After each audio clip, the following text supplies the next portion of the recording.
இறை வார்த்தை யோவான் நற்செய்தி அதிகாரம் 5 இறை வசனங்கள் 17 முதல் 30 முடிய.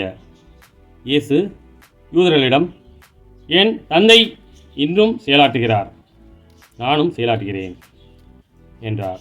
இவ்வாறு அவர் ஓய்வு நாள் சட்டத்தை மீறியதோடு நில்லாமல் கடவுளை தம் சொந்த தந்தை என்று கூறி தம்மையே கடவுளுக்கு இணையாக்கியதால் யூதர்கள் அவரை கொல்ல இன்னும் மிகுந்த முயற்சி செய்தார்கள்.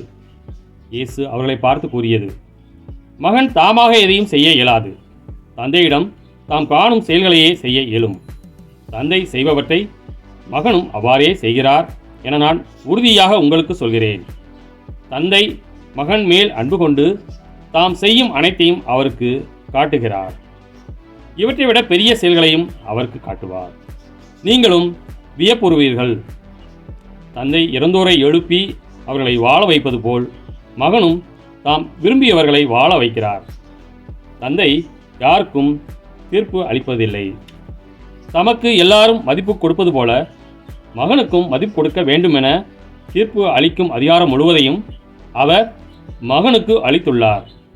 மகனை மதியாதோர் அவரை அனுப்பிய தந்தையையும் மதிப்பது இல்லை. என் வார்த்தையை கேட்டு என்னை அனுப்பியவரை நம்புவோர் நிலை வாழ்வை கொண்டுள்ளனர். அவர்கள் தண்டனை தீர்ப்புக்கு உள்ளாக மாட்டார்கள். ஏற்கனவே சாவை கடந்து வாழ்வுக்கு வந்துவிட்டார்கள் என உறுதியாக உங்களுக்கு சொல்கிறேன்.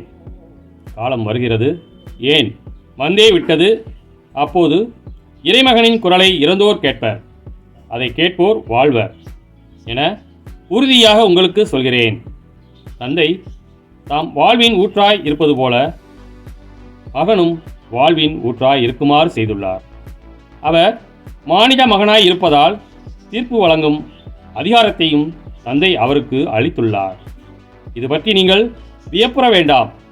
காலம் வருகிறது, அப்போது கல்லறைகளில் உள்ளோர் அனைவரும் அவரது குரலை கேட்டு வெளியே வருவர்.